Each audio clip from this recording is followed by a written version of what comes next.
안녕하세요. 단밤이에요. 오늘 하루도 잘 보내셨나요? 오늘은 여러분들께 재미있는 세계사 읽어드리려고 해요. 그럼 오늘도 제가 재미있게 읽어드릴 테니 제 목소리 들으시면서 달달한 밤 보내시길 바랄게요. 구독과 좋아요, 알람 설정도 꼭 해주실 거죠?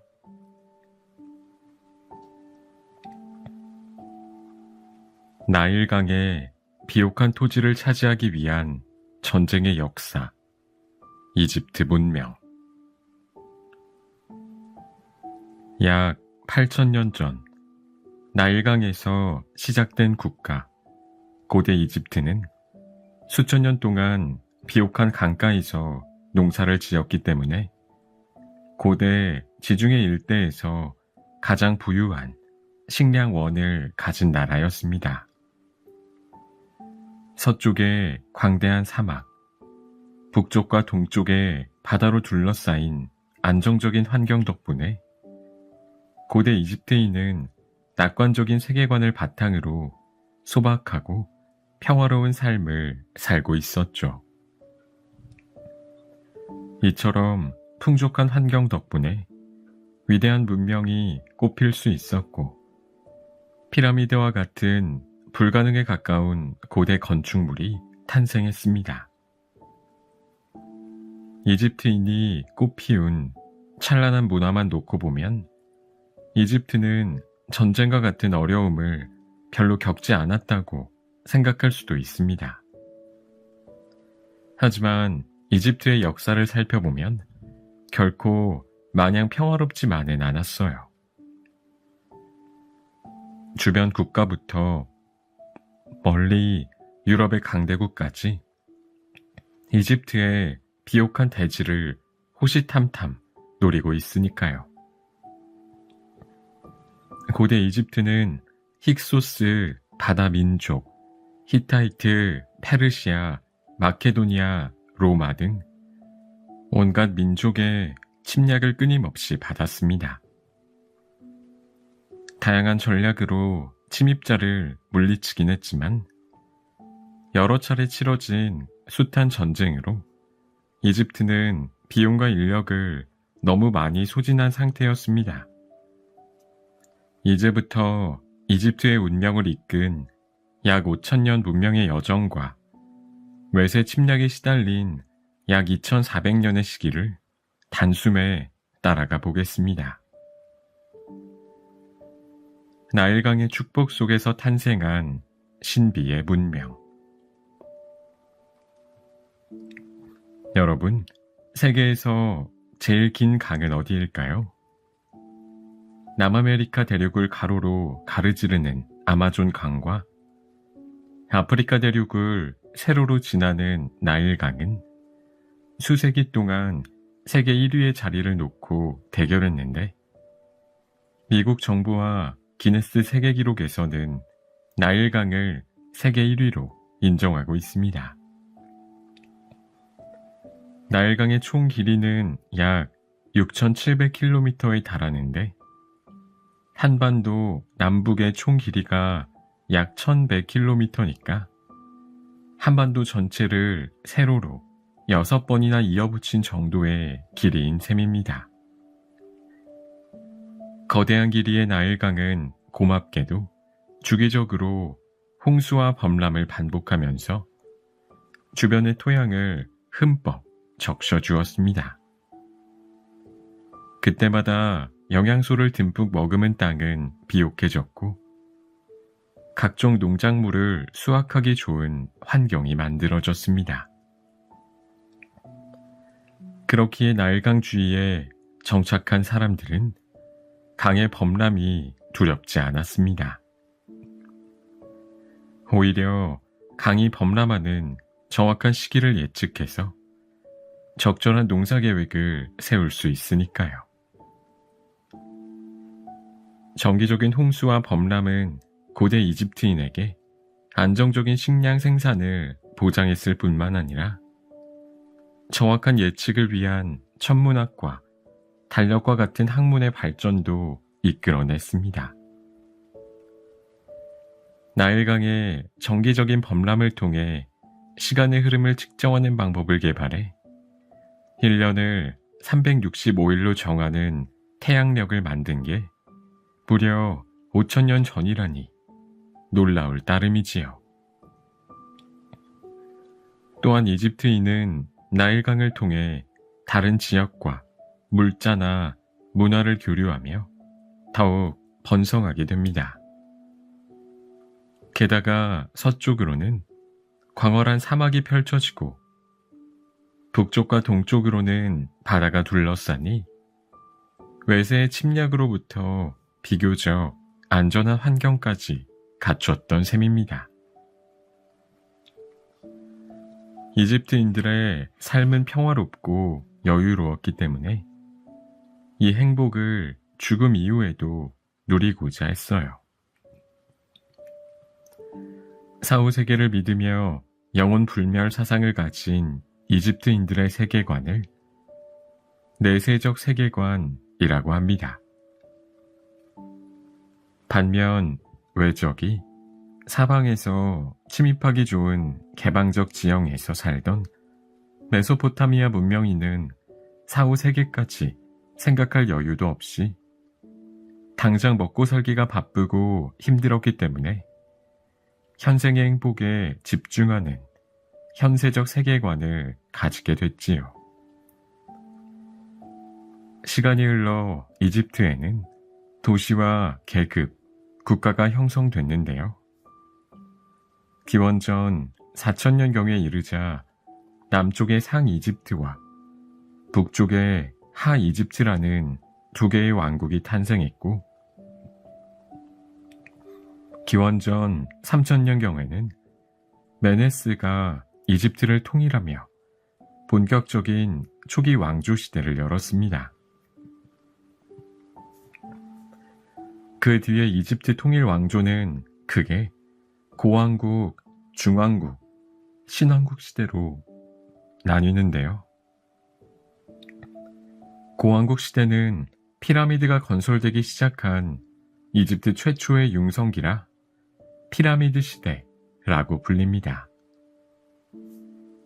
피라미드는 가장 대표적인 고대 이집트의 아이콘이자 왕의 무덤이지만, 그렇다고 고대 이집트의 모든 왕묘가 피라미드였던 것은 아닙니다.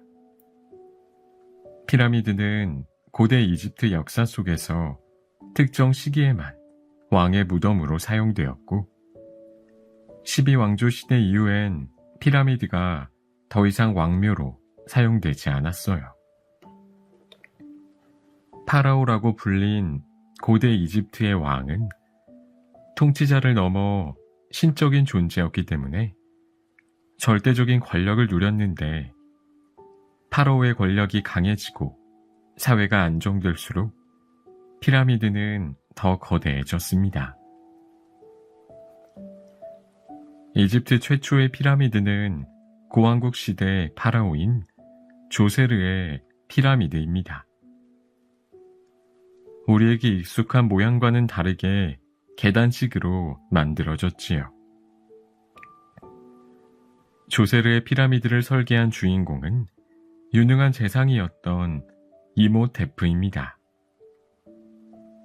그 뒤로 피라미드의 모양은 변화를 거듭해 기원전 2600년경에 고왕국 제4왕조 파라오인 스네프루 시대에는 독특한 굴절 피라미드가 건설되었고, 이후 공학적 경험을 풍부하게 쌓은 건축가들이 좀 더 안정적으로 끝이 뾰족한 모양의 붉은 피라미드를 완성합니다.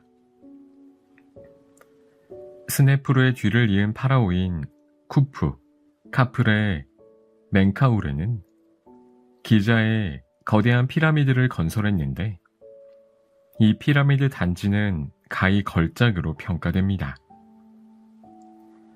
이집트에 현존하는 피라미드 중 가장 큰 피라미드는 평균 2.5톤의 돌 230만 개를 쌓아 올린 높이 146.5m의 쿠프왕 피라미드입니다. 중장비도 없던 시대에 이토록 웅장한 규모의 석조 건물을 정밀하게 건축한 방식에 대해선 아직도 명확하게 밝혀지지 않았습니다. 이집트인이 가장 거대한 피라미드를 한창 건설하던 4,500년 전은 지구상에 아직 매머드가 걸어다니고 한반도에선 단군 왕검이 고조선을 세우지도 않은 정말 먼 옛날이었습니다. 기자 지역 카프레 왕의 피라미드 앞에서는 사람 머리에 사자의 몸이 달린 거대한 스핑크스가 위용을 뽐내며 피라미드 옆을 수호하고 있는데 수많은 파라오가 이 스핑크스를 따라서 짓기도 했습니다. 그 뒤로 피라미드 건축은 고 왕국 제5왕조부터 점차 쇠퇴하게 됩니다. 파라오가 이끈 이집트 문명의 황금기. 고 왕국 시대가 저물며 뒤 이어진 중간기에는 이집트의 대혼란이 빚어졌습니다. 나라가 남북으로 갈라진 상태에서 찾아온 극심한 가뭄으로 날강이 마르고 기근이 심각해져 일부 지역에선 인육을 먹는 사태까지 벌어졌습니다. 그러다 제11왕조 멘투호테프 2세가 혼란을 수습하고 이집트를 재통일하면서 중왕국 시대를 열었습니다. 기원전 1674년경 청동 무기와 불의 전차를 몰고 쳐들어온 힉소스인이 100년 정도 파라오의 자리를 꿰차며 야만적인 통치를 이어갔는데 이 시기를 제2중간기로 구분합니다. 그러다 제18왕조의 아흐모세 1세가 힉소스인을 완전히 내쫓으면서 기원전 1550년경 고대 이집트 역사상 최고의 전성기인 신왕국 시대가 열립니다. 신왕국 시대는 이집트의 국력이 정점에 달한 시대로 투탕카멘, 람세스 2세, 하트셉수트와 같은 유명한 파라오가 등장합니다. 신왕국 시대에는 오랜 시행착오 끝에 수준 높은 미라 제작이 이뤄졌습니다. 만물에 영혼이 담겼다고 믿은 이집트인은 죽은 자의 영혼이 돌아와 부활할 수 있도록 육체를 정성껏 보존했습니다. 거의 5,000년간 이어진 미라 제작 기술은 이집트 문명의 핵심 전통 중 하나입니다. 신왕국 시대의 왕들은 대부분 영토를 넓히기 위해 피와 땀을 흘렸습니다. 투트모세 1세는 누비아인과의 전쟁에서 승리를 거두며 힉소스인에게 짓밟혔던 이집트인의 명예를 회복했습니다. 신왕국 파라오 중 영토를 많이 넓힌 사람은 유일한 여왕인 하트셉수트였습니다. 하트셉수트는 군사력이 아닌 광범위한 무역으로 이집트의 영향력을 확장해 갔는데 전쟁에 무심한 하트셉수트에게 불만이 쌓인 반대파가 반란을 일으키면서 투트모세 3세가 등극했습니다. 투트모세 3세는 훌륭한 18왕조 파라오 중에서도 가장 뛰어난 전사로 이 시기 이집트는 아프리카 북동부와 중동의 많은 부분을 아우르는 최대 영토를 차지하게 됩니다. 이집트 전성기의 왕권은 거대한 신전을 통해 확인할 수 있는데 현존하는 가장 거대한 이집트 신전은 카르나크 신전입니다. 대략 2000년 동안 증축을 거듭했기 때문에 다양한 왕조와 통치자들의 역사와 문화가 녹아 있습니다. 기원전 대략 1330년경에는 현대인에게 가장 유명한 파라오 투탕카멘이 9살 나이로 등극하지만 별다른 업적 없이 18살에 요절합니다. 소년왕 투탕카멘은 1922년에 영국인들이 그의 온전한 무덤을 발견하면서 지금처럼 인지도가 높아졌어요. 미라가 된 투탕카멘의 얼굴은 황금 가면으로 가려져 있었고 무덤 속에 수많은 보물이 발굴되었습니다. 기원전 1279년경에는 신왕국 전성기의 대표 파라오인 람세스 2세가 등장해 66년간 수많은 업적을 남겼습니다. 람세스 2세 재위기에 가장 대표적인 유산은 아부신벨 신전으로 20m 높이의 거대한 람세스 2세 조각상 4개를 산에 있던 바위를 그대로 깎아 만들었습니다. 또한 람세스 2세는 아시아의 새로운 강적 히타이트와의 카데시 전투에서 이집트를 이끌었고 인류 역사상 최초의 평화 조약으로 평가받는 카데시 조약을 체결했습니다. 람세스 2세 이후로 이집트는 점차 쇠락하면서 기원전 1069년경 찬란했던 500년의 신왕국 시대가 저물었습니다. 클레오파트라의 죽음과 함께 끊긴 파라오의 명맥. 신왕국 시대 이후 이집트에는 제3중간기라 불리는 암흑기가 이어집니다. 왕권이 추락하고 외세의 침입에 시달렸죠. 특히 기원전 7세기경 고대 오리엔트 신흥 강자로 떠오른 아시리아가 메소포타미아에 이어 이집트까지 무릎 꿇리며 최초로 오리엔트 전역을 평정합니다.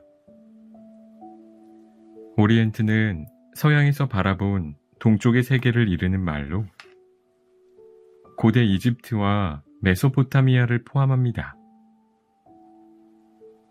영토를 넓히는 것보다 중요한 것은 통치 시스템을 갖춰 제국을 잘 운영하는 것인데요. 아시리아는 거대한 땅을 효율적으로 통제하지 못했고 폭정을 휘두르며 민심을 얻지도 못해 반란에 시달렸습니다. 이집트가 아시리아를 금세 내쫓고 독립을 쟁취하면서 기원전 7세기에서 기원전 4세기에 이르는 후기 왕조 시대가 열립니다. 이때 이집트는 인류 역사상 최초의 대제국이라 불리는 페르시아 아케메네스 왕조의 지배를 받게 됩니다. 정복자의 피를 타고난 키루스 2세가 페르시아 일대에 이어 서아시아를 평정하다 죽은 뒤 그의 아들 캄비세스 2세가 기원전 525년에 이집트를 정복하며 오리엔트를 재통일한 것입니다. 그 뒤에 페르시아의 전성기를 이끈 다리우스 1세는 이집트에서 인더스강에 이르는 거대한 제국을 효과적으로 통치하기 위해 제국을 20개 주로 나누고 각 주에 총독을 파견해서 중앙집권 정책을 펼쳤습니다. 게다가 세금만 잘 내면 정복지의 종교와 고유의 전통을 인정해준다며 너그러운 정책을 선보였습니다. 마치 영화 300에 나오는 페르시아 황제의 나는 관대하다 라는 명대사처럼요. 하지만 페르시아는 그리스와의 전쟁에서 패배한 이후 점점 쇠퇴하다가 결국 기원전 330년에 마케도니아 알렉산드로스 대왕에 의해 멸망했습니다. 기원전 332년부터 이집트는 마케도니아의 지배하에 놓이게 되지요. 알렉산드로스 대왕은 똑똑한 리더였습니다. 이집트인들에게 자신을 해방자라고 선언하여 이집트인이 숭배하는 신들을 향해 정중히 경의를 표했지요. 이집트의 신과 전통을 존중하는 모습에 마음이 열린 이집트인들은 알렉산드로스를 기쁜 마음으로 섬겼습니다. 알렉산드로스의 동방 원정으로 광활해진 제국에서 동서양의 다채로운 문화가 서로 뒤섞이며 이집트를 포함한 제국 전역에 헬레니즘 문화가 꽃 피웠습니다. 헬레니즘 시대란 기원전 4세기에 알렉산드로스의 동방 원정으로 오리엔트 문화와 그리스 문화가 만나 탄생한 동서양 문화 융합의 시대라고 정리할 수 있겠습니다. 알렉산드로스는 정복지 곳곳에 자신의 이름을 딴 도시 알렉산드리아를 건설했는데 약 70개의 도시 중 가장 번성한 곳이 바로 이집트 북부에 건설된 알렉산드리아입니다. 알렉산드로스가 죽은 뒤에는 그의 최측근이던 프톨레마이오스 1세가 이집트를 통치하는데요. 프톨레마이오스 왕조 시대에 알렉산드리아가 수도로 선정되면서 당대 최고의 선진 문명을 이룩했습니다. 알렉산드리아의 상징으로는 방대한 양의 국제적 자료가 보관된 알렉산드리아 도서관과 세계 7대 불가사의로 꼽히는 100여 미터 높이의 파로스 등대가 대표적입니다. 하지만 통치 말기에 이르러 왕실 내부의 정변이 일어나고 부정부패가 심해지자 이집트인은 수차례 폭동을 일으키게 됩니다.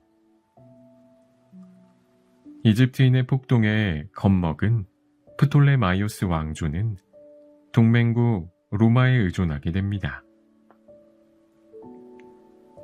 프톨레마이오스 왕조의 마지막 왕이었던 우리에게 잘 알려진 클레오파트라 7세는 권력을 위해서 로마의 영웅 카이사르를 사로잡았고 그가 죽은 후에는 안토니우스를 통해 자신의 왕위와 이집트의 독립을 다시 지켜냈어요.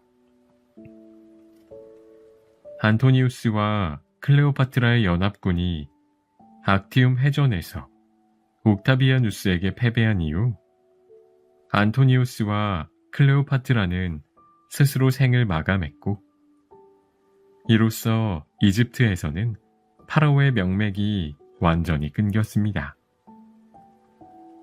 이집트가 로마의 속주로 편입된 기원전 30년에 고대 이집트는 종말을 고했습니다. 고대 이집트 종교가 점차 사라지면서 이집트에는 기독교가 전파되기 시작했고 이로써 상형 문자의 사용도 점차 줄어듭니다. 비옥한 곡창지대를 품은 이집트는 로마의 든든한 곡물 창고였습니다. 이렇게 풍요를 안겨주는 이집트는 로마 이후에도 강대국들의 먹잇감이 되기 쉬웠죠. 고대 지중해의 최강자가 된 로마는 1, 2세기에 최고의 전성기인 팍스 로마나를 누렸습니다. 그러나 375년에 로마가 동서로 분열되고 약 100년 후 서로마 제국이 멸망했는데 서양사에서는 보통 서로마 제국이 멸망한 476년에 고대가 끝나고 중세가 시작됐다고 봅니다. 이후 이집트는 동로마 제국, 즉 비잔틴 제국의 지배를 받게 됩니다. 이슬람부터 영국까지 외세에 흔들리다. 비잔틴 제국의 다음 타자는 이슬람 제국이었습니다. 641년부터 이슬람 제국의 지배를 받기 시작한 이집트 사회에는 큰 변화의 물결이 일었습니다. 이집트 전통 문화에 로마와 그리스, 기독교와 이슬람 문화가 뒤섞이면서 현재 이집트 문화의 뿌리를 다지게 됐죠. 이슬람 지배자는 피정복민에게 종교를 강요하진 않았지만 수많은 사람이 자발적으로 이슬람 개종을 시작합니다. 이게 대체 어떻게 된 일일까요? 이슬람 지배자들은 이집트인의 신앙의 자유를 존중해 주었지만 대신 이슬람교로 개종하면 세금을 조금만 걷어갔어요. 그러자 이집트인은 원래 믿던 종교를 버리고 너도 나도 이슬람교로 종교를 갈아타기 시작하는 일이 벌어집니다. 생각보다 많은 이집트인이 이슬람교로 개종해서 나중엔 세금 걷기가 어려워지니 오히려 이슬람 지배자들이 이집트인에게 개종하지 말라고 말하는 상황에 이르렀죠. 이렇게 아랍어와 이슬람은 이집트인 다수의 언어와 종교로 다시 자리 잡게 됩니다. 오늘날에도 이집트 국민의 90%가 이슬람교를 믿고 있으며 10%만이 기독교를 믿고 있지요. 한편 튀니지에 세워진 파티마 왕조가 풍요의 땅 이집트를 호시탐탐 노리기 시작했습니다. 마침내 이집트가 극심한 기근으로 약해진 틈을 노려 969년에 이집트 정복에 성공했죠. 파티마 왕조는 이집트를 새로운 중심지로 삼고 수도를 알렉산드리아에서 카이로로 옮겼습니다. 카이로가 대도시로 발전하면서 세계에서 오래된 대학 중 하나로 꼽히는 알-아즈하르가 세워지는 등 문화의 중심지로 번영을 누리게 됩니다. 하지만 파티마 왕조는 십자군 전쟁에서 받은 타격으로 쇠락하다가 살라딘에 의해 멸망합니다. 1169년에 살라딘이 아이유브 왕조를 열었지만 아이유브 왕조의 군인이었던 맘루크 군사들이 십자군 전쟁에서 크게 활약한 이후 1250년에 왕권을 넘겨받았습니다. 노예가 세운 이슬람 왕조인 맘루크 왕조의 시대가 200년쯤 지속되었을 때 맘루크 왕조에도 위기가 찾아오는데요. 치명적인 전염병이 창궐하면서 매일 10,000명 이상이 죽어나가는 상황에서도 과도한 세금 징수와 왕실의 사치가 계속됩니다. 결국 세력이 약해진 맘루크 왕조는 1516년 오스만 튀르크군의 공격을 받고 이듬해 무너집니다. 이제 이집트는 오스만 제국의 속주가 됐습니다. 그런데 시간이 갈수록 오스만 제국의 지배가 약해지면서 남아있던 맘루크 세력이 득세하게 됩니다. 1798년 나폴레옹의 원정으로 이집트가 잠시 프랑스의 영향권에 들어가기도 했는데요. 짧았던 프랑스 점령 기간에 민중혁명 사상이 이집트로 흘러들면서 이집트의 민중들이 봉기하는 계기가 됩니다. 이집트가 중세에서 근대의 문턱을 넘는 이 시기에 현재 이집트의 아버지라고 불리는 무하마드 알리가 등장합니다. 1801년 프랑스가 이집트에서 물러난 이후 다양한 세력의 눈치 게임이 시작됐는데 그 중에서도 오스만 제국의 사령관이었던 무하마드 알리가 민중의 지지를 등에 업고 4년 뒤 이집트 지배자로 올라선 것입니다. 무하마드 알리는 지난 수백 년간 이집트를 지배해온 맘루크 세력을 숙청하고 자신의 권력을 안정시키기 위해 군대를 기반으로 대대적인 개혁을 단행했습니다.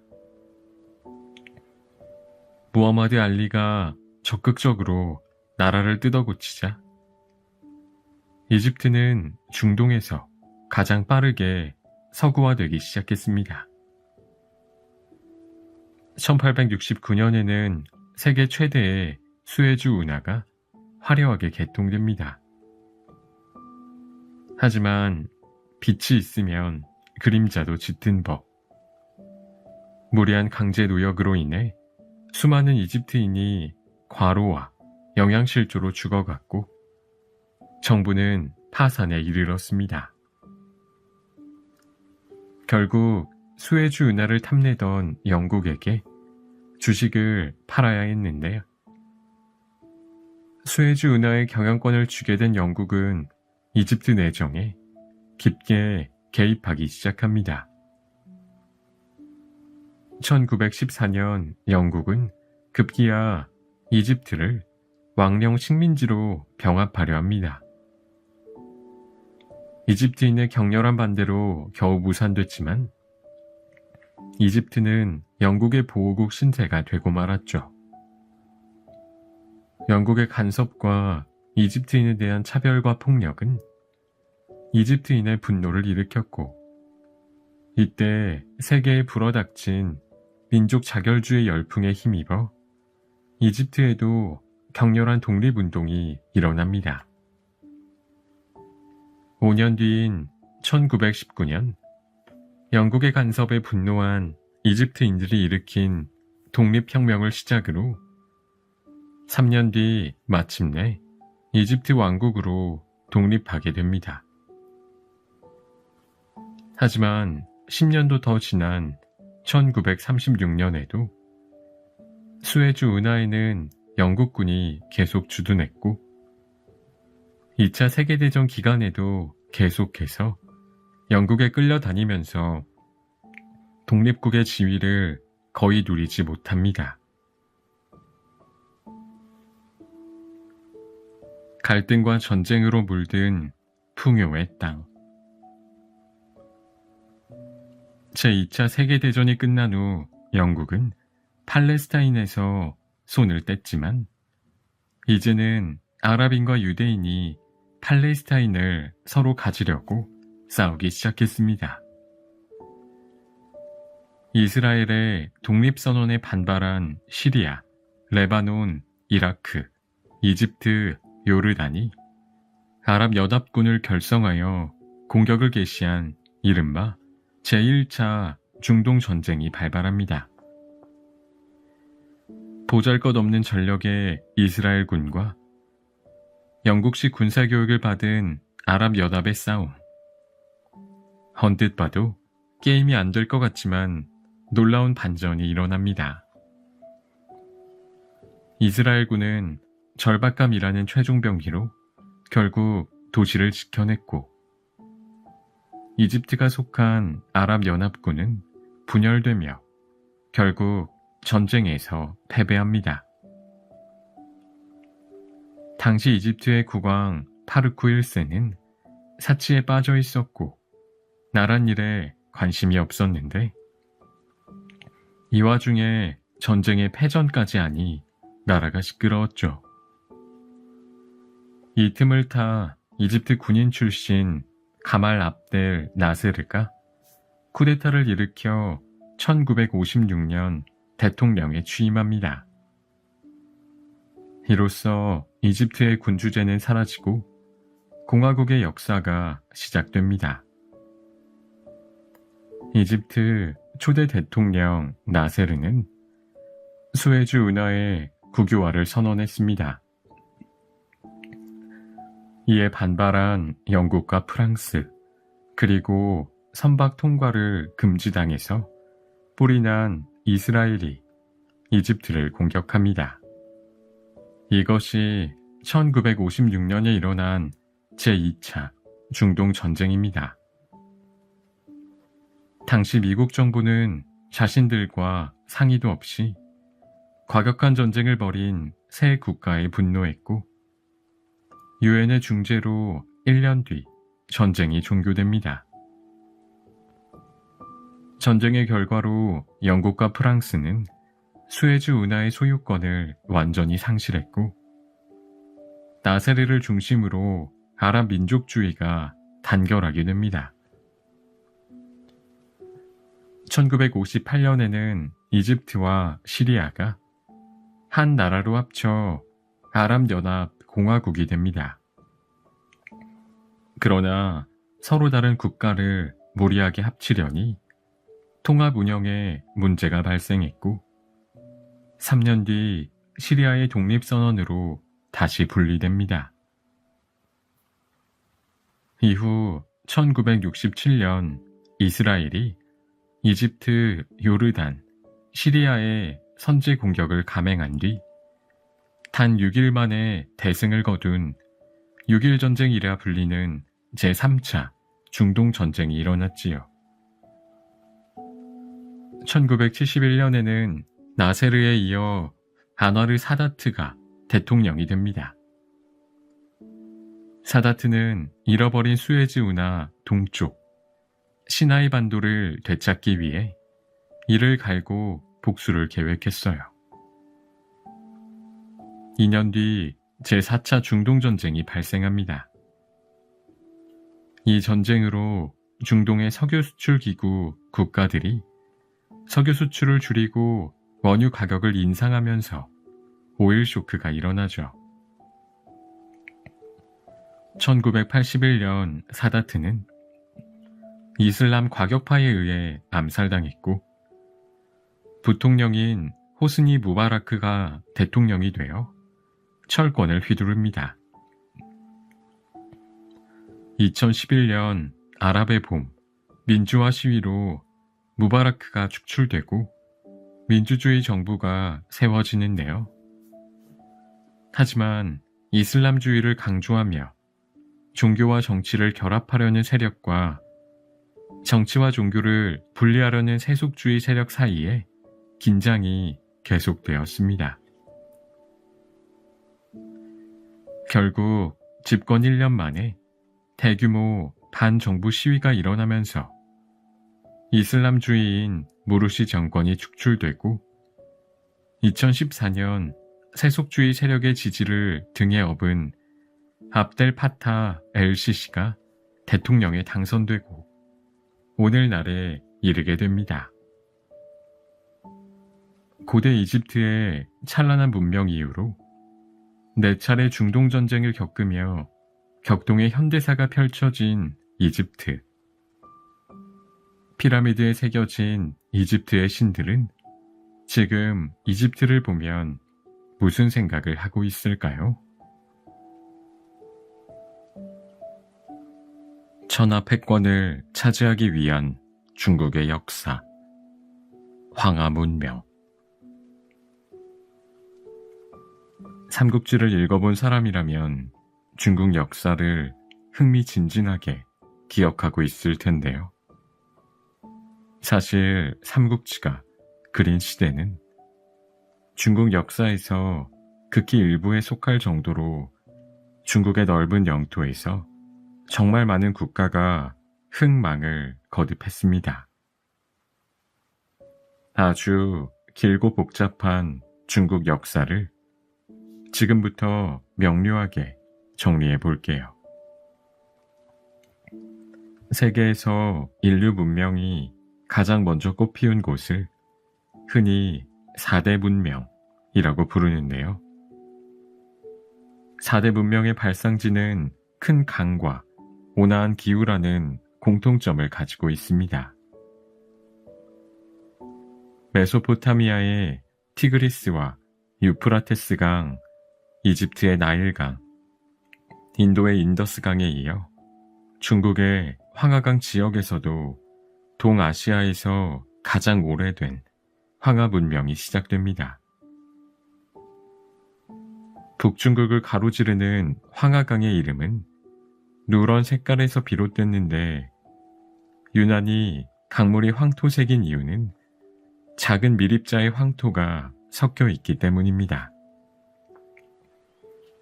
황토의 비율이 40에서 60%에 이르는데 이것은 다른 지역의 강보다 대략 10배 정도 많은 수준이라고 해요. 기원전 8000년경에 사람들이 황하강 유역의 비옥한 토지에서 농사를 짓기 시작했고 기원전 2000년경 무렵에는 청동기 시대로 접어들게 됩니다. 학창시절에 배웠던 청동기 문화의 특징이 기억나시나요? 도구와 농경의 발달로 생긴 잉여 생산물로 인해 사유재산과 계급이 생겨납니다. 부족을 이끄는 지도자는 종교의식까지 주관하며 더 강력한 권력을 움켜쥐게 되는데요. 이런 황하강 유역 청동기 문화의 초기 단계에 처음 등장한 왕조는 전설 속의 왕조인 하왕조입니다. 황하에서 탄생한 고대 동아시아 문명. 중국 신화에 의하면 농사, 불, 사냥 기술을 발명한 3명을 삼황이라 하고 그 이후 5명의 황제를 오제라고 하는데요. 삼황오제의 마지막 순왕에게 왕위를 넘겨받은 우왕이 세운 하나라는 기원전 2070년에서 기원전 1600년경 세워진 것으로 추정합니다. 하지만 확실한 고고학적 증거가 없다는 이유로 대부분의 학자들은 하나라를 전설 속의 나라로 여깁니다. 하나라 이후 등장한 상나라는 기원전 1600년에서 기원전 1046년 사이에 실존했다는 사실이 확실히 고고학적으로 증명됐습니다. 1928년부터 시작된 유적 발굴 작업 끝에 상나라의 도시였던 은어가 발견된 거죠. 그래서 은어라는 이름을 따서 상나라를 은나라라고도 부르는 것입니다. 실존 여부가 입증된 중국 최고의 나라인 상나라에서는 주로 거북이 배딱지와 짐승의 뼈에 새긴 갑골 문자를 사용했습니다. 상나라 마지막 왕이자 폭군의 아이콘인 주왕은 달기라는 여성에게 푹 빠져 나라를 말아먹기 시작하는데요. 그녀를 위해 호화로운 궁궐을 짓고 거대한 연못은 향기로운 술로 가득 채우며 연못가의 나무엔 고기를 잔뜩 매달아 고기 숲을 이루었다고 하니 술은 연못을 이루고 고기는 숲을 이룬다라는 뜻의 사자성어인 주제육림이 여기서 유래했습니다. 천하의 보물을 모두 걷어 흥청망청 왕이 사치를 즐기는 와중에 백성들은 과중한 세금에 시달려야 했습니다. 결국 민심을 잃고 휘청이던 상왕조는 주나라 무왕에 의해 패망했는데요. 지배층의 부정부패와 과도한 세금 징수는 자연재해나 외세의 침략과 함께 망국의 전형적인 패턴으로 앞으로 나올 중국사에서 끊임없이 반복됩니다. 주나라 때는 중국 문화의 근간이 되는 뼈대가 형성된 시기였습니다. 주나라 때 토지를 우물정 모양인 9등분으로 나누어 경작하는 중국 최초의 토지 제도인 정전법이 실시됐고, 하늘의 명을 받은 천자가 천하를 통치하기 위해 나라를 세웠다는 천명사상으로 왕권을 정당화했습니다. 천명사상이 발전하면서 이후 왕이 민심을 잃으면 덕이 있는 다른 사람이 새로운 왕조를 세우는 역성혁명의 좋은 근거로 활용되지요. 또한 주나라는 넓어진 영토를 효율적으로 지배하기 위해 봉건제도를 실시했습니다. 봉건제도는 왕에게 영토를 받은 제후가 그 지역을 다스리는 개념인데, 서양의 봉건제와는 약간 차이가 있습니다. 서양 봉건제도의 핵심은 계약관계인데, 주나라 봉건제도의 핵심은 혈연적 유대관계라 할 수 있죠. 그러나 세대가 변하면서 왕실과 제후들의 혈연관계는 점점 멀어지고, 주나라 왕실의 권위가 무너지자 각지의 제후가 스스로 독립적인 세력이 되어 패권 싸움을 시작합니다. 피뜨기는 중국 역사의 서막을 알리는 약 550년간의 춘추 전국시대가 도래한 것입니다.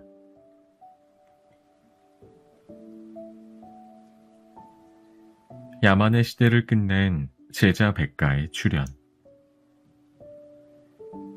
배신과 살인이 만연한 혼란 속에서 난세를 극복하기 위해 들고 일어난 사람들이 있는데요.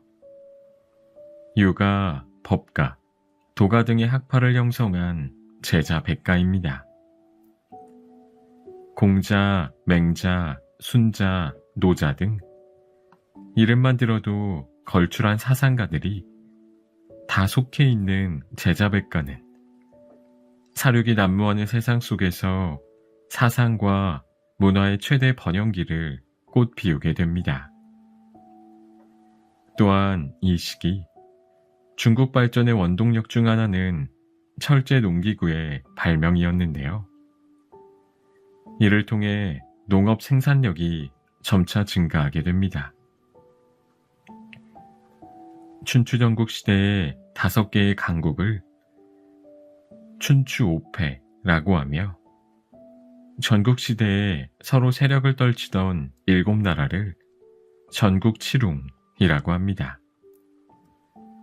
전국 칠웅이 차례로 자신을 왕으로 칭하고 오로지 천하 통일을 향해 질주하죠. 그러다 기원전 221년 영정이 마침내 중국 본토를 통일하며 천하 통일이라는 대업을 이룩합니다. 이로써 중국 최초의 중앙 집권적 통일 국가인 진나라의 시대가 이루어집니다. 대신들은 영정에게 천하 통일의 새 시대에 어울리는 새로운 칭호를 가지라고 건의했는데요. 결국 왕의 칭호를 폐지하고 황제의 직위를 취하니 그가 바로 중국 최초의 황제 진시황입니다. 첫 황제라는 뜻으로 시황제 또는 진시황으로 불리지요. 진시황은 이전 주나라 때의 지방 분권적인 봉건제도가 어떤 비극을 초래했는지 잘 알고 있었기에 강력한 중앙 집권적 지방 통치제도인 군현제를 실시했어요. 전국의 행정구역을 군과 현으로 나눈 뒤 중앙 정부에서 임명한 관리를 각지에 파견해서 나라를 다스렸습니다.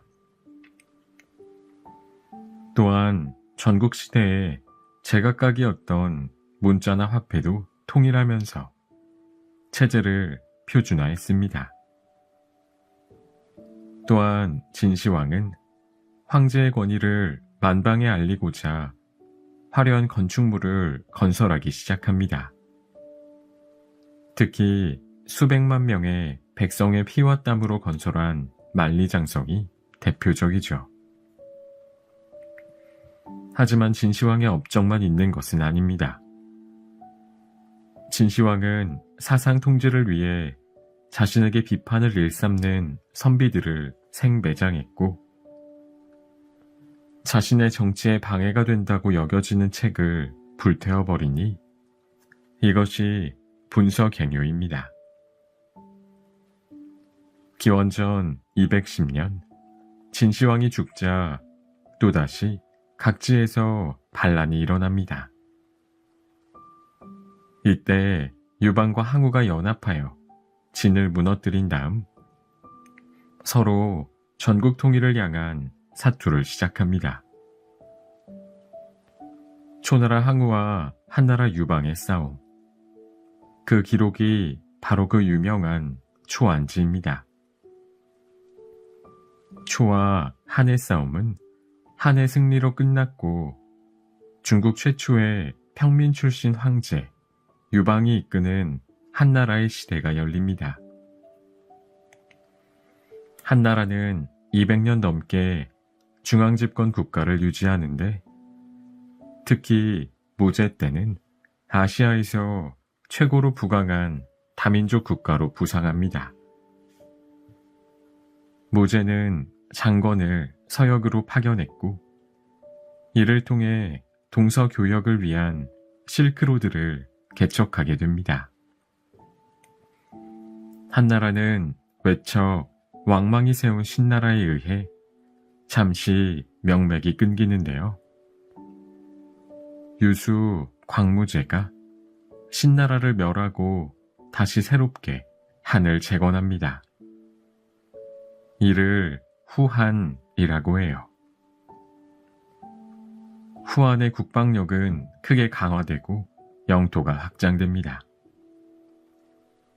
후한 말에는 국가 권력이 약화되면서 지방 분권인 호족의 통치가 강화되었고 심지어 호족이 사병을 소유하는 군사력까지 갖추니 사회가 불안정해집니다. 부패한 정치를 보다 못한 농민들이 일으킨 황건적의 난 이후 후한이 쇠퇴하고 수많은 영웅이 각자 나라를 세우려 나서면서 후한은 위촉오 삼국으로 분열되고 그 유명한 삼국시대가 열립니다.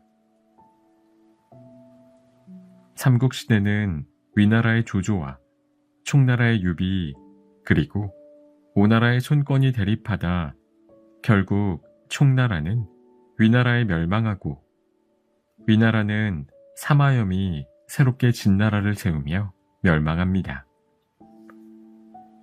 280년에는 마침내 진나라가 오나라를 멸망시키며 천하를 통일하고 삼국시대가 막을 내립니다. 그러다 갑자기 서북의 오랑캐가 진을 침략하여 남쪽으로 밀려나는데요. 이를 동진이라고 합니다. 북쪽을 5 오랑캐가 차지해 16국으로 세웠다는 의미로 5호 16국이라 부릅니다. 이처럼 북쪽 이민족의 왕조와 남쪽 한족의 왕조가 남북으로 양립하던 시기를 남북조 시대라고 부르며 위나라부터 진나라, 남북조 시대까지 이르는 이 시기를 통틀어 위진 남북조 시대라고 합니다.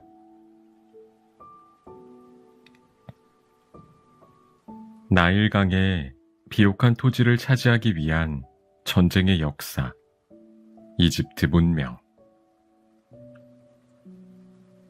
약 8,000년 전 나일강에서 시작된 국가, 고대 이집트는 수천 년 동안 비옥한 강가에서 농사를 지었기 때문에 고대 지중해 일대에서 가장 부유한 식량원을 가진 나라였습니다.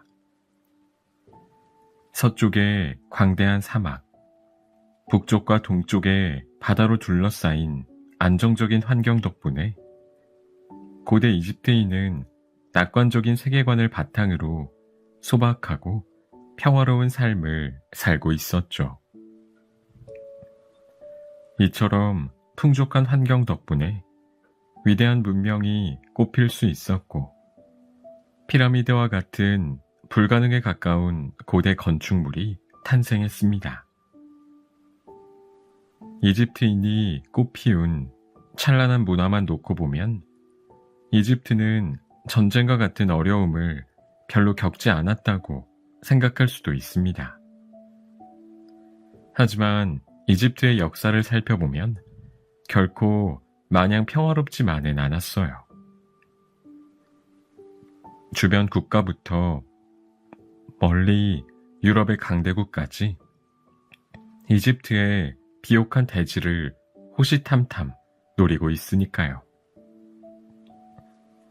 고대 이집트는 힉소스, 바다 민족, 히타이트, 페르시아, 마케도니아, 로마 등 온갖 민족의 침략을 끊임없이 받았습니다. 다양한 전략으로 침입자를 물리치긴 했지만 여러 차례 치러진 숱한 전쟁으로 이집트는 비용과 인력을 너무 많이 소진한 상태였습니다.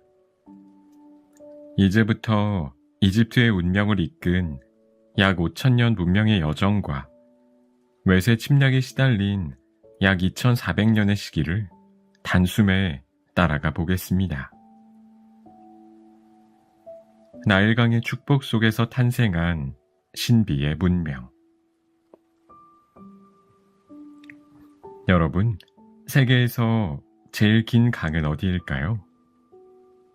남아메리카 대륙을 가로로 가르지르는 아마존 강과 아프리카 대륙을 세로로 지나는 나일강은 수세기 동안 세계 1위의 자리를 놓고 대결했는데, 미국 정부와 기네스 세계 기록에서는 나일강을 세계 1위로 인정하고 있습니다. 나일강의 총 길이는 약 6,700km에 달하는데, 한반도 남북의 총 길이가 약 1,100km니까 한반도 전체를 세로로 6번이나 이어붙인 정도의 길이인 셈입니다. 거대한 길이의 나일강은 고맙게도 주기적으로 홍수와 범람을 반복하면서 주변의 토양을 흠뻑 적셔주었습니다. 그때마다 영양소를 듬뿍 머금은 땅은 비옥해졌고 각종 농작물을 수확하기 좋은 환경이 만들어졌습니다. 그렇기에 나일강 주위에 정착한 사람들은 강의 범람이 두렵지 않았습니다.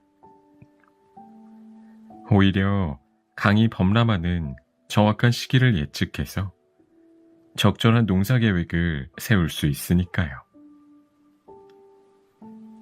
정기적인 홍수와 범람은 고대 이집트인에게 안정적인 식량 생산을 보장했을 뿐만 아니라 정확한 예측을 위한 천문학과 달력과 같은 학문의 발전도 이끌어냈습니다. 나일강의 정기적인 범람을 통해 시간의 흐름을 측정하는 방법을 개발해 1년을 365일로 정하는 태양력을 만든 게 무려 5,000년 전이라니 놀라울 따름이지요. 또한 이집트인은 나일강을 통해 다른 지역과 물자나 문화를 교류하며 더욱 번성하게 됩니다. 게다가 서쪽으로는 광활한 사막이 펼쳐지고 북쪽과 동쪽으로는 바다가 둘러싸니 외세의 침략으로부터 비교적 안전한 환경까지 갖췄던 셈입니다. 이집트인들의 삶은 평화롭고 여유로웠기 때문에 이 행복을 죽음 이후에도 누리고자 했어요. 사후세계를 믿으며 영혼 불멸 사상을 가진 이집트인들의 세계관을 내세적 세계관이라고 합니다. 반면 외적이 사방에서 침입하기 좋은 개방적 지형에서 살던 메소포타미아 문명인은 사후세계까지 생각할 여유도 없이 당장 먹고 살기가 바쁘고 힘들었기 때문에 현생의 행복에 집중하는 현세적 세계관을 가지게 됐지요. 시간이 흘러 이집트에는 도시와 계급, 국가가 형성됐는데요. 기원전 4000년경에 이르자 남쪽의 상이집트와 북쪽의 하이집트라는 두 개의 왕국이 탄생했고, 기원전 3000년경에는 메네스가 이집트를 통일하며 본격적인 초기 왕조 시대를 열었습니다. 그 뒤에 이집트 통일 왕조는 크게 고왕국, 중왕국, 신왕국 시대로 나뉘는데요. 고왕국 시대는 피라미드가 건설되기 시작한 이집트 최초의 융성기라 피라미드 시대라고 불립니다. 피라미드는 가장 대표적인 고대 이집트의 아이콘이자 왕의 무덤이지만, 그렇다고 고대 이집트의 모든 왕묘가 피라미드였던 것은 아닙니다. 피라미드는 고대 이집트 역사 속에서 특정 시기에만 왕의 무덤으로 사용되었고, 12왕조 시대 이후엔 피라미드가 더 이상 왕묘로 사용되지 않았어요. 파라오라고 불린 고대 이집트의 왕은 통치자를 넘어 신적인 존재였기 때문에 절대적인 권력을 누렸는데, 파라오의 권력이 강해지고 사회가 안정될수록 피라미드는 더 거대해졌습니다. 이집트 최초의 피라미드는 고왕국 시대 파라오인 조세르의 피라미드입니다. 우리에게 익숙한 모양과는 다르게 계단식으로 만들어졌지요. 조세르의 피라미드를 설계한 주인공은 유능한 재상이었던 이모테프입니다. 그 뒤로 피라미드의 모양은 변화를 거듭해 기원전 2600년경에 고왕국 제4왕조 파라오인 스네프루 시대에는 독특한 굴절 피라미드가 건설되었고, 이후 공학적 경험을 풍부하게 쌓은 건축가들이 좀 더 안정적으로 끝이 뾰족한 모양의 붉은 피라미드를 완성합니다. 스네프루의 뒤를 이은 파라오인 쿠프, 카프레, 멘카우르는 기자의 거대한 피라미드를 건설했는데, 이 피라미드 단지는 가히 걸작으로 평가됩니다. 이집트에 현존하는 피라미드 중 가장 큰 피라미드는 평균 2.5톤의 돌 230만 개를 쌓아 올린 높이 146.5m의 쿠프왕 피라미드입니다. 중장비도 없던 시대에 이토록 웅장한 규모의 석조 건물을 정밀하게 건축한 방식에 대해선 아직도 명확하게 밝혀지지 않았습니다. 이집트인이 가장 거대한 피라미드를 한창 건설하던 4500년 전은 지구상에 아직 매머드가 걸어다니고 한반도에선 단군 왕검이 고조선을 세우지도 않은 정말 먼 옛날이었습니다. 기자 지역 카프레 왕의 피라미드 앞에서는 사람 머리에 사자의 몸이 달린 거대한 스핑크스가 위용을 뽐내며 피라미드 옆을 수호하고 있는데, 수많은 파라오가 이 스핑크스를 따라서 짖기도 했습니다. 그 뒤로 피라미드 건축은 고 왕국 제5왕조부터 점차 쇠퇴하게 됩니다. 파라오가 이끈 이집트 문명의 황금기. 고 왕국 시대가 저물며 뒤 이어진 중간기에는 이집트에 대혼란이 빚어졌습니다. 나라가 남북으로 갈라진 상태에서 찾아온 극심한 가뭄으로 나일강이 마르고 기근이 심각해져 일부 지역에선 인육을 먹는 사태까지 벌어졌습니다. 그러다 제11왕조 멘투호테프 2세가 혼란을 수습하고 이집트를 재통일하면서 중왕국 시대를 열었습니다. 기원전 1674년경 청동 무기와 불의 전차를 몰고 쳐들어온 힉소스인이 100년 정도 파라오의 자리를 꿰차며 야만적인 통치를 이어갔는데, 이 시기를 제2중간기로 구분합니다. 그러다 제18왕조의 아흐모세 1세가 힉소스인을 완전히 내쫓으면서 기원전 1550년경 고대 이집트 역사상 최고의 전성기인 신왕국 시대가 열립니다. 신왕국 시대는 이집트의 국력이 정점에 달한 시대로 투탕카멘, 람세스 2세, 하트셉수트와 같은 유명한 파라오가 등장합니다. 신왕국 시대에는 오랜 시행착오 끝에 수준 높은 미라 제작이 이뤄졌습니다. 만물에 영혼이 담겼다고 믿은 이집트인은 죽은 자의 영혼이 돌아와 부활할 수 있도록 육체를 정성껏 보존했습니다. 거의 5,000년간 이어진 미라 제작 기술은 이집트 문명의 핵심 전통 중 하나입니다.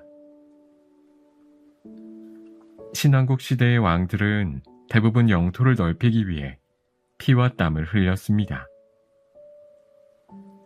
투트모세 1세는 누비아인과의 전쟁에서 승리를 거두며 힉소스인에게 짓밟혔던 이집트인의 명예를 회복했습니다.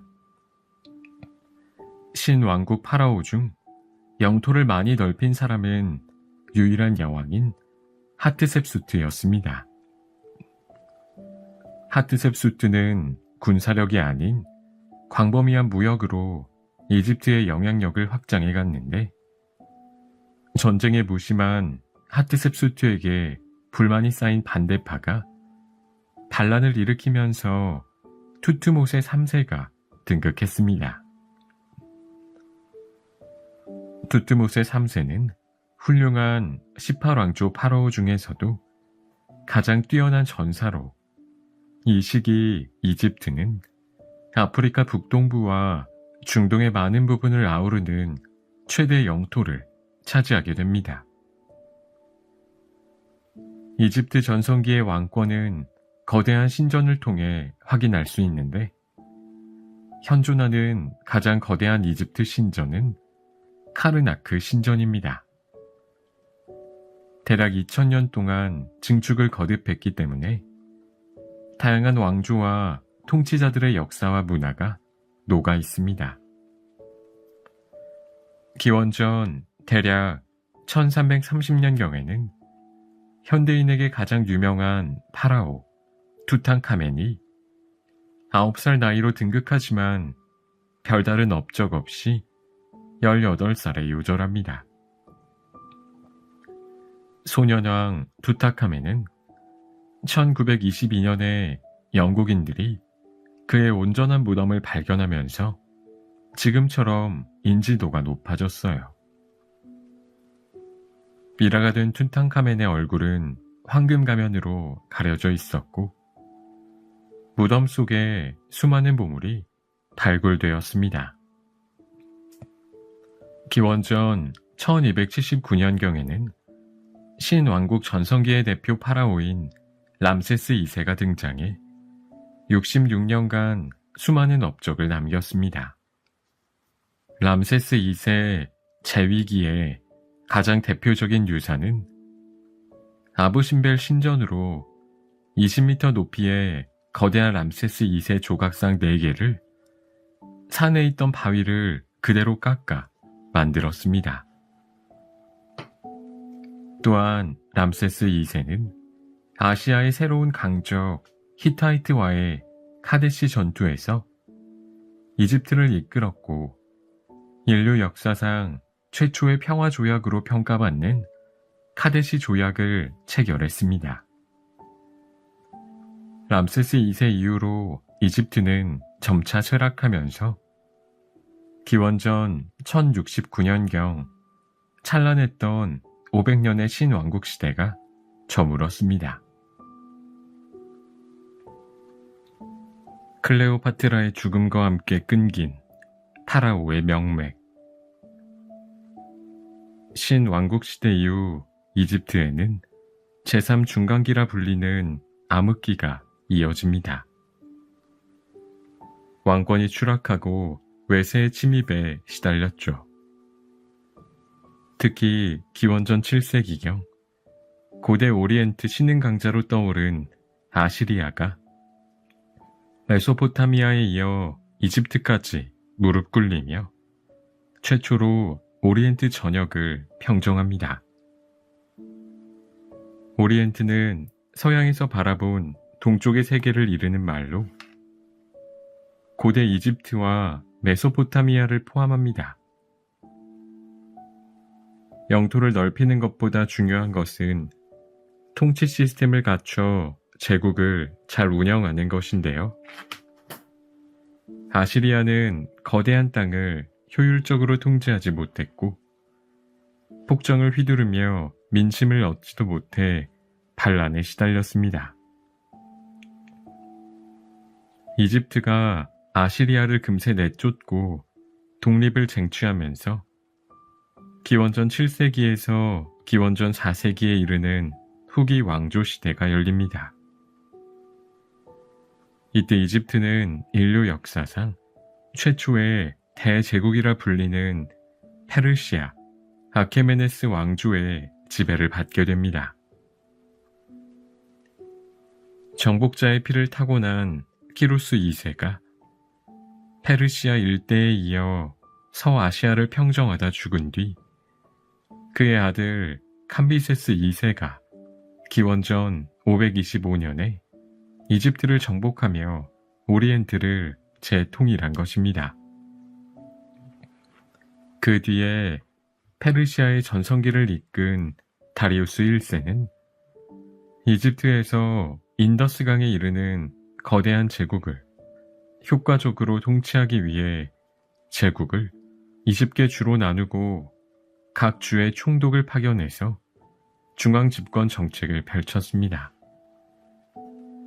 게다가 세금만 잘 내면 정복지의 종교와 고유의 전통을 인정해준다며 너그러운 정책을 선보였습니다. 마치 영화 300에 나오는 페르시아 황제의 나는 관대하다 라는 명대사처럼요. 하지만 페르시아는 그리스와의 전쟁에서 패배한 이후 점점 쇠퇴하다가 결국 기원전 330년에 마케도니아 알렉산드로스 대왕에 의해 멸망했습니다. 기원전 332년부터 이집트는 마케도니아의 지배하에 놓이게 되지요. 알렉산드로스 대왕은 똑똑한 리더였습니다. 이집트인들에게 자신을 해방자라고 선언하여 이집트인이 숭배하는 신들을 향해 정중히 경의를 표했지요. 이집트의 신과 전통을 존중하는 모습에 마음이 열린 이집트인들은 알렉산드로스를 기쁜 마음으로 섬겼습니다. 알렉산드로스의 동방 원정으로 광활해진 제국에서 동서양의 다채로운 문화가 서로 뒤섞이며 이집트를 포함한 제국 전역에 헬레니즘 문화가 꽃 피웠습니다. 헬레니즘 시대란 기원전 4세기에 알렉산드로스의 동방 원정으로 오리엔트 문화와 그리스 문화가 만나 탄생한 동서양 문화 융합의 시대라고 정리할 수 있겠습니다. 알렉산드로스는 정복지 곳곳에 자신의 이름을 딴 도시 알렉산드리아를 건설했는데 약 70개의 도시 중 가장 번성한 곳이 바로 이집트 북부에 건설된 알렉산드리아입니다. 알렉산드로스가 죽은 뒤에는 그의 최측근이던 프톨레마이오스 1세가 이집트를 통치하는데요. 프톨레마이오스 왕조 시대에 알렉산드리아가 수도로 선정되면서 당대 최고의 선진 문명을 이룩했습니다.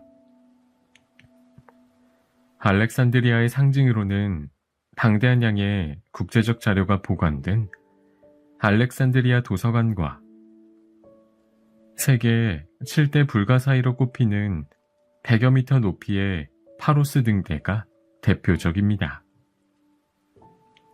하지만 통치 말기에 이르러 왕실 내부의 정변이 일어나고 부정부패가 심해지자 이집트인은 수차례 폭동을 일으키게 됩니다.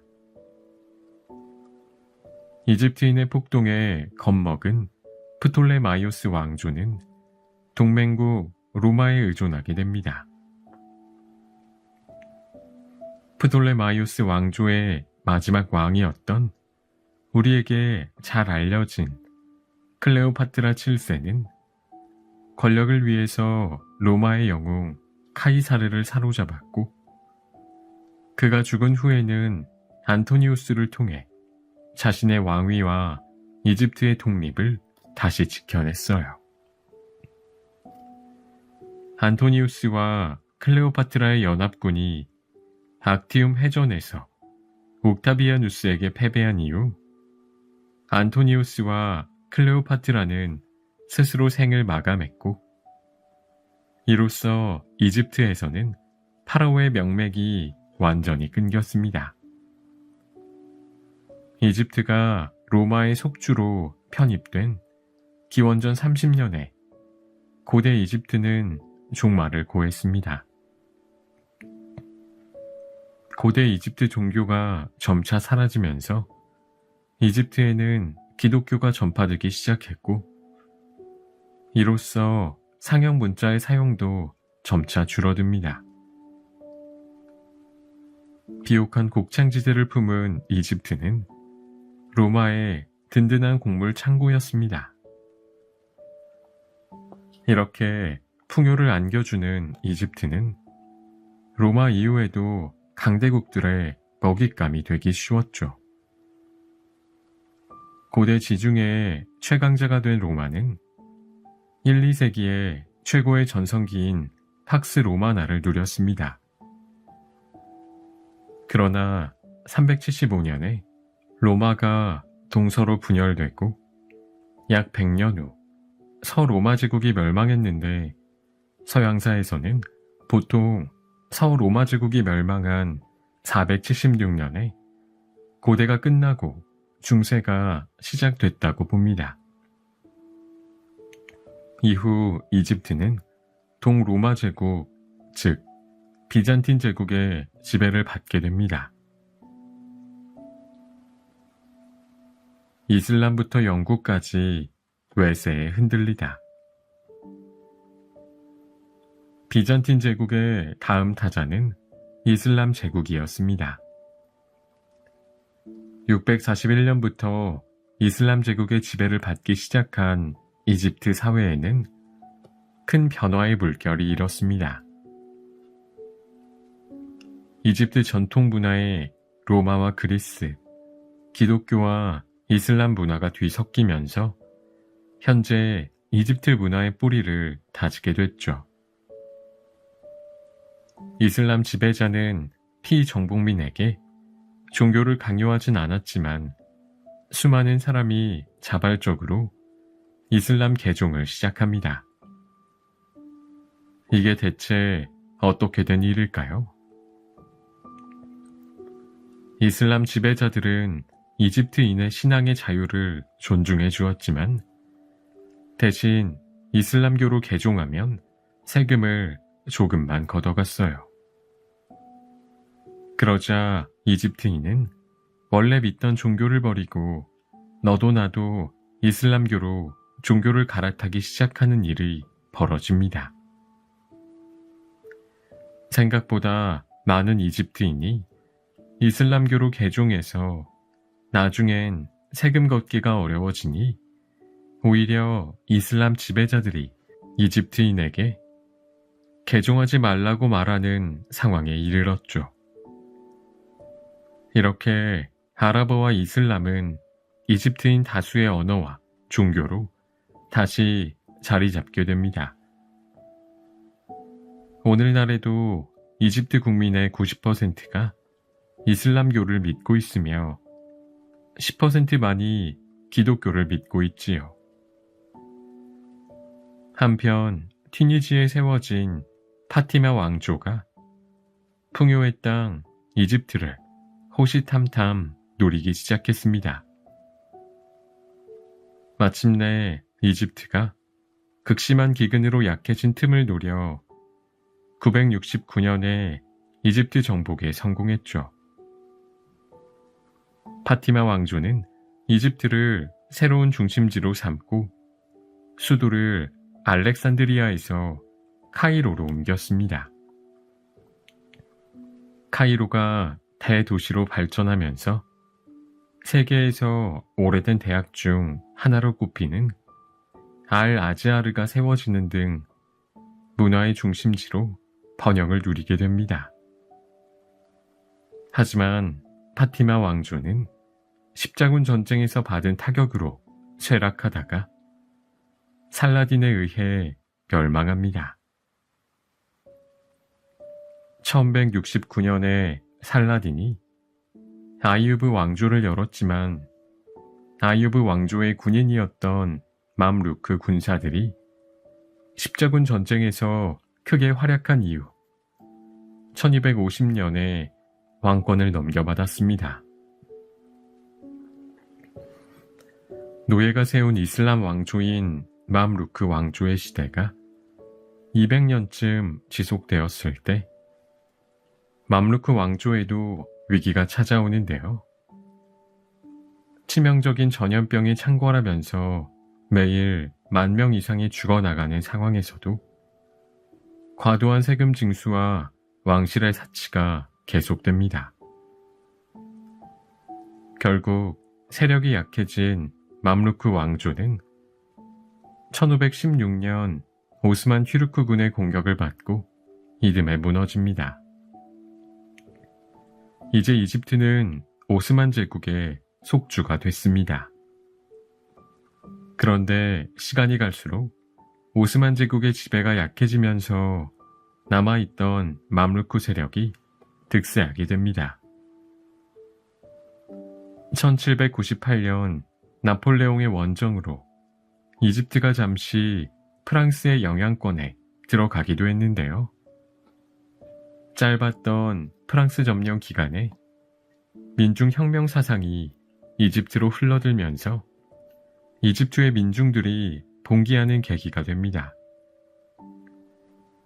이집트가 중세에서 근대의 문턱을 넘는 이 시기에 현재 이집트의 아버지라고 불리는 무하마드 알리가 등장합니다.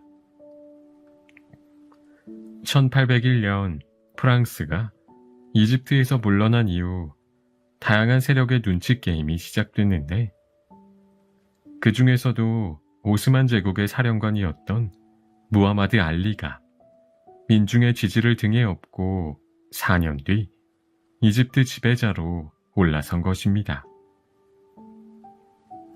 무하마드 알리는 지난 수백 년간 이집트를 지배해온 맘루크 세력을 숙청하고 자신의 권력을 안정시키기 위해 군대를 기반으로 대대적인 개혁을 단행했습니다.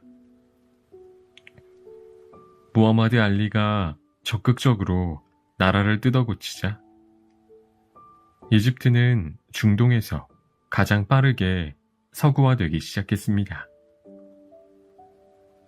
1869년에는 세계 최대의 수에즈 운하가 화려하게 개통됩니다. 하지만 빛이 있으면 그림자도 짙은 법. 무리한 강제 노역으로 인해 수많은 이집트인이 과로와 영양실조로 죽어갔고 정부는 파산에 이르렀습니다. 결국 수에즈 운하를 탐내던 영국에게 주식을 팔아야 했는데요. 수에즈 운하의 경영권을 쥐게 된 영국은 이집트 내정에 깊게 개입하기 시작합니다.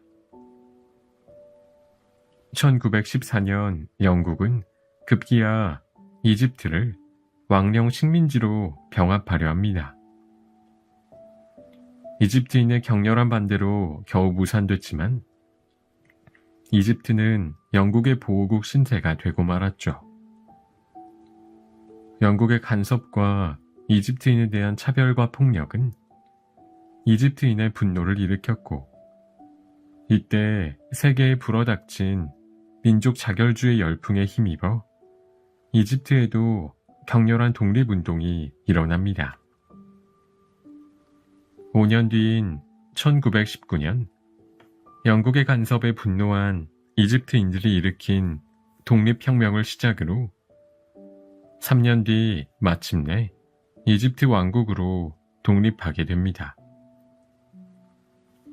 하지만 10년도 더 지난 1936년에도 수에즈 운하에는 영국군이 계속 주둔했고 2차 세계대전 기간에도 계속해서 영국에 끌려다니면서 독립국의 지위를 거의 누리지 못합니다. 갈등과 전쟁으로 물든 풍요의 땅. 제2차 세계대전이 끝난 후 영국은 팔레스타인에서 손을 뗐지만 이제는 아랍인과 유대인이 팔레스타인을 서로 가지려고 싸우기 시작했습니다. 이스라엘의 독립선언에 반발한 시리아, 레바논, 이라크, 이집트, 요르단이 아랍연합군을 결성하여 공격을 개시한 이른바 제1차 중동전쟁이 발발합니다. 보잘것없는 전력의 이스라엘군과 영국식 군사교육을 받은 아랍연합의 싸움. 언뜻 봐도 게임이 안 될 것 같지만 놀라운 반전이 일어납니다.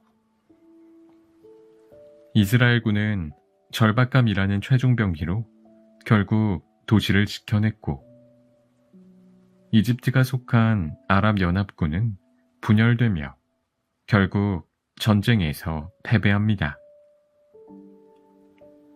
당시 이집트의 국왕 파르쿠 1세는 사치에 빠져 있었고 나란 일에 관심이 없었는데 이 와중에 전쟁의 패전까지 하니 나라가 시끄러웠죠. 이 틈을 타 이집트 군인 출신 가말 압델 나세르가 쿠데타를 일으켜 1956년 대통령에 취임합니다. 이로써 이집트의 군주제는 사라지고 공화국의 역사가 시작됩니다. 이집트 초대 대통령 나세르는 수에즈 운하의 국유화를 선언했습니다. 이에 반발한 영국과 프랑스, 그리고 선박 통과를 금지당해서 뿔이 난 이스라엘이 이집트를 공격합니다. 이것이 1956년에 일어난 제2차 중동 전쟁입니다. 당시 미국 정부는 자신들과 상의도 없이 과격한 전쟁을 벌인 세 국가에 분노했고 유엔의 중재로 1년 뒤 전쟁이 종교됩니다. 전쟁의 결과로 영국과 프랑스는 수에즈 운하의 소유권을 완전히 상실했고 나세르를 중심으로 아랍 민족주의가 단결하게 됩니다. 1958년에는 이집트와 시리아가 한 나라로 합쳐 아랍연합공화국이 됩니다. 그러나 서로 다른 국가를 무리하게 합치려니 통합 운영에 문제가 발생했고 3년 뒤 시리아의 독립선언으로 다시 분리됩니다. 이후 1967년 이스라엘이 이집트, 요르단, 시리아의 선제 공격을 감행한 뒤 단 6일 만에 대승을 거둔 6.1 전쟁이라 불리는 제3차 중동 전쟁이 일어났지요. 1971년에는 나세르에 이어 안와르 사다트가 대통령이 됩니다. 사다트는 잃어버린 수에즈 운하 동쪽 시나이 반도를 되찾기 위해 이를 갈고 복수를 계획했어요. 2년 뒤 제4차 중동전쟁이 발생합니다. 이 전쟁으로 중동의 석유 수출 기구 국가들이 석유 수출을 줄이고 원유 가격을 인상하면서 오일 쇼크가 일어나죠. 1981년 사다트는 이슬람 과격파에 의해 암살당했고 부통령인 호스니 무바라크가 대통령이 되어 철권을 휘두릅니다. 2011년 아랍의 봄 민주화 시위로 무바라크가 축출되고 민주주의 정부가 세워지는데요. 하지만 이슬람주의를 강조하며 종교와 정치를 결합하려는 세력과 정치와 종교를 분리하려는 세속주의 세력 사이에 긴장이 계속되었습니다. 결국 집권 1년 만에 대규모 반정부 시위가 일어나면서 이슬람주의인 무르시 정권이 축출되고 2014년 세속주의 세력의 지지를 등에 업은 압델 파타 엘시시가 대통령에 당선되고 오늘날에 이르게 됩니다. 고대 이집트의 찬란한 문명 이후로 4차례 중동전쟁을 겪으며 격동의 현대사가 펼쳐진 이집트. 피라미드에 새겨진 이집트의 신들은 지금 이집트를 보면 무슨 생각을 하고 있을까요? 천하 패권을 차지하기 위한 중국의 역사, 황하 문명. 삼국지를 읽어본 사람이라면 중국 역사를 흥미진진하게 기억하고 있을 텐데요.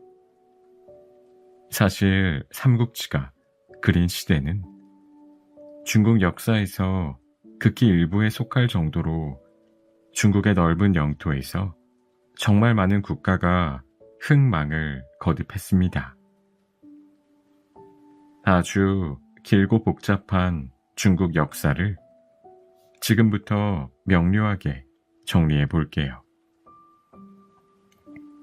세계에서 인류 문명이 가장 먼저 꽃피운 곳을 흔히 4대 문명이라고 부르는데요. 4대 문명의 발상지는 큰 강과 온화한 기후라는 공통점을 가지고 있습니다. 메소포타미아의 티그리스와 유프라테스 강, 이집트의 나일강, 인도의 인더스강에 이어 중국의 황하강 지역에서도 동아시아에서 가장 오래된 황하 문명이 시작됩니다. 북중국을 가로지르는 황하강의 이름은 누런 색깔에서 비롯됐는데 유난히 강물이 황토색인 이유는 작은 미립자의 황토가 섞여 있기 때문입니다.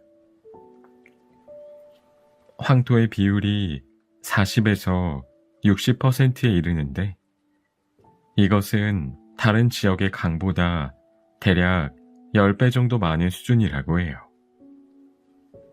기원전 8000년경에 사람들이 황하강 유역의 비옥한 토지에서 농사를 짓기 시작했고 기원전 2000년경 무렵에는 청동기 시대로 접어들게 됩니다. 학창시절에 배웠던 청동기 문화의 특징이 기억나시나요? 도구와 농경의 발달로 생긴 잉여 생산물로 인해 사유재산과 계급이 생겨납니다. 부족을 이끄는 지도자는 종교의식까지 주관하며 더 강력한 권력을 움켜쥐게 되는데요. 이런 황하강 유역 청동기 문화의 초기 단계에 처음 등장한 왕조는 전설 속의 왕조인 하왕조입니다. 황하에서 탄생한 고대 동아시아 문명. 중국 신화에 의하면 농사, 불, 사냥 기술을 발명한 3명을 삼황이라 하고 그 이후 5명의 황제를 오제라고 하는데요. 삼황오제의 마지막 순왕에게 왕위를 넘겨받은 우왕이 세운 하나라는 기원전 2070년에서 기원전 1600년경 세워진 것으로 추정합니다.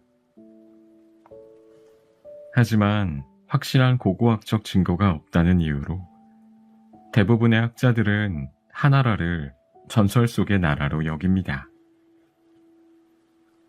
하나라 이후 등장한 상나라는 기원전 1600년에서 기원전 1046년 사이에 실존했다는 사실이 확실히 고고학적으로 증명됐습니다. 1928년부터 시작된 유적 발굴 작업 끝에 상나라의 도시였던 은어가 발견된 거죠. 그래서 은어라는 이름을 따서 상나라를 은나라라고도 부르는 것입니다. 실존 여부가 입증된 중국 최고의 나라인 상나라에서는 주로 거북이 배딱지와 짐승의 뼈에 새긴 갑골 문자를 사용했습니다.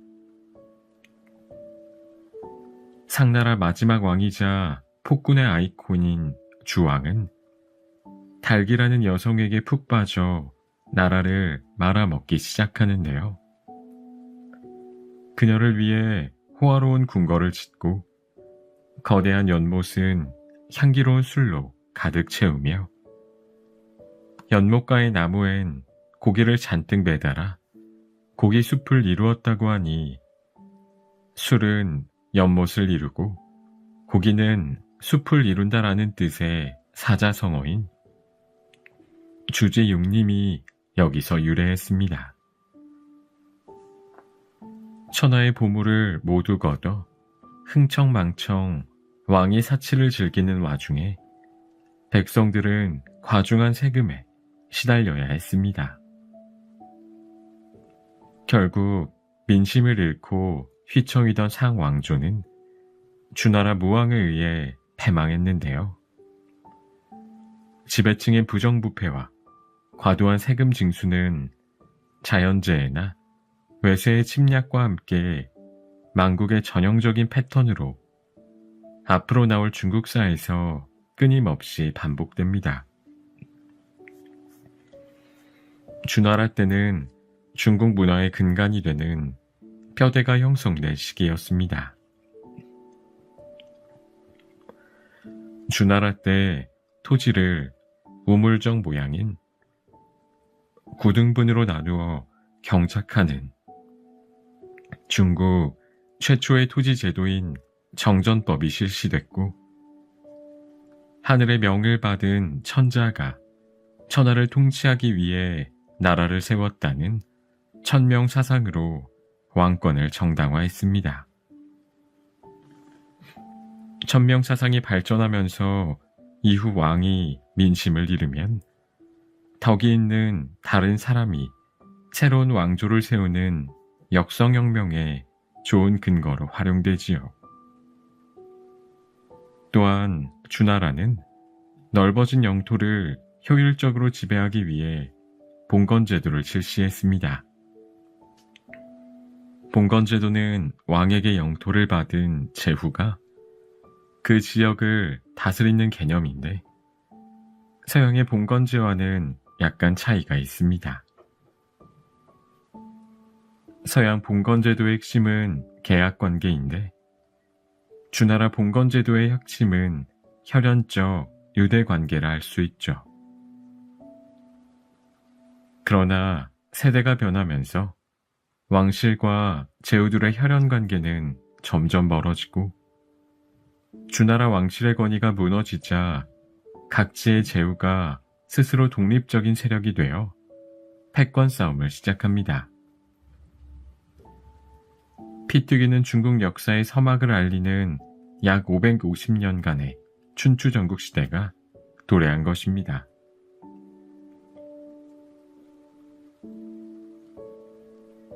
야만의 시대를 끝낸 제자 백가의 출현. 배신과 살인이 만연한 혼란 속에서 난세를 극복하기 위해 들고 일어난 사람들이 있는데요. 유가, 법가, 도가 등의 학파를 형성한 제자 백가입니다. 공자, 맹자, 순자, 노자 등 이름만 들어도 걸출한 사상가들이 다 속해 있는 제자 백가는 사륙이 난무하는 세상 속에서 사상과 문화의 최대 번영기를 꽃피우게 됩니다. 또한 이 시기 중국 발전의 원동력 중 하나는 철제 농기구의 발명이었는데요. 이를 통해 농업 생산력이 점차 증가하게 됩니다. 춘추 전국 시대의 5개의 강국을 춘추 5패라고 하며, 전국 시대에 서로 세력을 떨치던 7나라를 전국 칠웅이라고 합니다. 전국 칠웅이 차례로 자신을 왕으로 칭하고 오로지 천하 통일을 향해 질주하죠. 그러다 기원전 221년 영정이 마침내 중국 본토를 통일하며 천하 통일이라는 대업을 이룩합니다. 이로써 중국 최초의 중앙 집권적 통일 국가인 진나라의 시대가 이루어집니다. 대신들은 영정에게 천하 통일의 새 시대에 어울리는 새로운 칭호를 가지라고 건의했는데요. 결국 왕의 칭호를 폐지하고 황제의 직위를 취하니 그가 바로 중국 최초의 황제 진시황입니다. 첫 황제라는 뜻으로 시황제 또는 진시황으로 불리지요. 진시황은 이전 주나라 때의 지방 분권적인 봉건제도가 어떤 비극을 초래했는지 잘 알고 있었기에 강력한 중앙 집권적 지방 통치제도인 군현제를 실시했어요. 전국의 행정구역을 군과 현으로 나눈 뒤 중앙 정부에서 임명한 관리를 각지에 파견해서 나라를 다스렸습니다. 또한 전국 시대에 제각각이었던 문자나 화폐도 통일하면서 체제를 표준화했습니다. 또한 진시황은 황제의 권위를 만방에 알리고자 화려한 건축물을 건설하기 시작합니다. 특히 수백만 명의 백성의 피와 땀으로 건설한 만리장성이 대표적이죠. 하지만 진시황의 업적만 있는 것은 아닙니다. 진시황은 사상 통제를 위해 자신에게 비판을 일삼는 선비들을 생매장했고, 자신의 정치에 방해가 된다고 여겨지는 책을 불태워버리니 이것이 분서갱요입니다. 기원전 210년 진시황이 죽자 또다시 각지에서 반란이 일어납니다. 이때 유방과 항우가 연합하여 진을 무너뜨린 다음 서로 전국 통일을 향한 사투를 시작합니다. 초나라 항우와 한나라 유방의 싸움. 그 기록이 바로 그 유명한 초안지입니다. 초와 한의 싸움은 한의 승리로 끝났고 중국 최초의 평민 출신 황제 유방이 이끄는 한나라의 시대가 열립니다. 한나라는 200년 넘게 중앙집권 국가를 유지하는데 특히 모제 때는 아시아에서 최고로 부강한 다민족 국가로 부상합니다. 모제는 장건을 서역으로 파견했고 이를 통해 동서교역을 위한 실크로드를 개척하게 됩니다. 한나라는 외척 왕망이 세운 신나라에 의해 잠시 명맥이 끊기는데요. 유수 광무제가 신나라를 멸하고 다시 새롭게 한을 재건합니다. 이를 후한이라고 해요. 후한의 국방력은 크게 강화되고 영토가 확장됩니다. 후한 말에는 국가 권력이 약화되면서 지방 분권인 호족의 통치가 강화되었고 심지어 호족이 사병을 소유하는 군사력까지 갖추니 사회가 불안정해집니다. 부패한 정치를 보다 못한 농민들이 일으킨 황건적의 이후 후한이 쇠퇴하고 수많은 영웅이 각자 나라를 세우려 나서면서 후한은 위촉오 삼국으로 분열되고 그 유명한 삼국시대가 열립니다. 삼국시대는 위나라의 조조와 총나라의 유비 그리고 오나라의 손권이 대립하다 결국 총나라는 위나라에 멸망하고 위나라는 사마염이 새롭게 진나라를 세우며 멸망합니다. 280년에는 마침내 진나라가 오나라를 멸망시키며 천하를 통일하고 삼국시대가 막을 내립니다. 그러다 갑자기 서북의 오랑캐가 진을 침략하여 남쪽으로 밀려나는데요.